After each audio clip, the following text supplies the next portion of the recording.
दोस्तों, प्यारे देशवासियों, नमस्कार। मैं श्याम रंगीला कॉमेडियन हूं और आज आपसे मन की बात करने आया हूं। आप सबके मन में सवाल है कि जो हम न्यूज़ में सुन रहे हैं, क्या श्याम रंगीला ये सत्य बोल रहा है? कहीं मजाक तो नहीं है? कॉमेडियन है तो मजाक कर रहा होगा। लेकिन दोस्तों, ये मजाक नहीं है।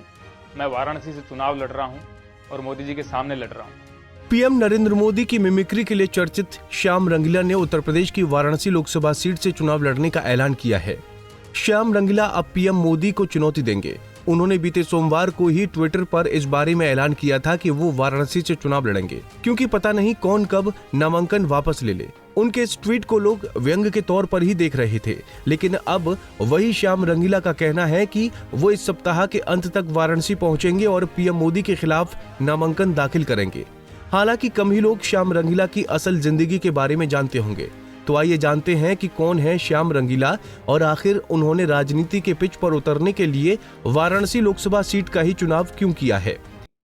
आप सोच रहे होंगे कि यार इसकी क्या जरूरत पड़ी, श्याम रंगीला वहां क्यों चुनाव लड़ रहा है? मोदी जी हैं, वो तो प्रधानमंत्री हैं।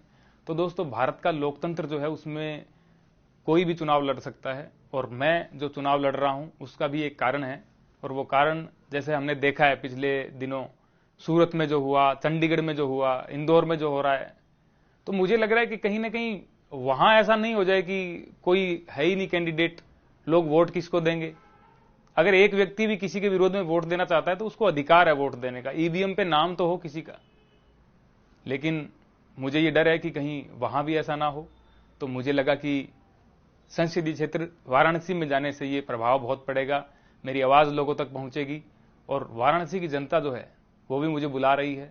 मुझे इतना प्यार मिला है, मैंने जब इस चीज की घोषणा की तो उसके बाद में जो लोगों का मुझे प्यार मिला है, मैं बहुत उत्साहित हूं उससे। और साथियों, मैं बहुत जल्द वाराणसी आ रहा हूं और जैसे कि मोदी जी ने कहा है, भाइयों बहनों, जो जिस भाषा में समझेगा मैं उसको उसी की भाषा में जवाब दूंगा। तो दोस्तों, मैं भी मोदी जी को उन्हीं की भाषा में जवाब देने के लिए आ रहा हूं।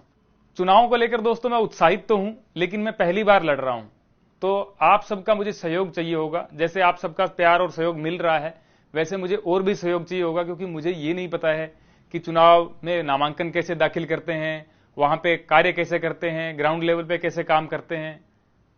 तो मुझे आप सबसे तन मन और धन की भी आवश्यकता होगी। मेरे पास इलेक्टोरल बॉन्ड नहीं है, मैंने किसी से लिए नहीं है, तो मुझे धन की तो आवश्यकता पड़ेगी, तन की भी मन की भी पड़ेगी। तो आप तन मन धन से मेरा सहयोग कीजिएगा और वाराणसी में जो भी मेरा सहयोग कर सकते हैं, जो लोग चाहते हैं कि श्याम रंगीला को सपोर्ट करें, तो वो किसी भी प्रकार से मुझे संपर्क कर सकते हैं। और मैं बाकी लोगों से भी कहना चाहूंगा कि आप भी निसंकोच मेरे साथ जुड़ सकते हैं। दोस्तों, मैं बाकी के अपडेट भी आपको देता रहूंगा कि मैं कब वाराणसी आऊंगा, बाकी चीजें मुझे पता चलेगी तो मैं बताऊंगा कब मैं नामांकन दाखिल करूंगा। तो आप सबके सहयोग की कामना के साथ बहुत बहुत धन्यवाद। मैं बहुत जल्दी आपसे और चीजें साझा करूंगा। बता दें कि वाराणसी से पीएम मोदी के खिलाफ लोकसभा चुनाव लड़ने का ऐलान करने के साथ ही श्याम रंगीला चर्चा में आ गए हैं।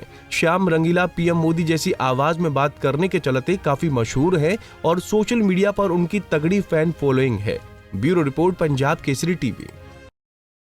हमसे जुड़े रहने के लिए हमारे YouTube चैनल को सब्सक्राइब करें और नई वीडियो की नोटिफिकेशन के लिए बेल आइकॉन को दबाएं।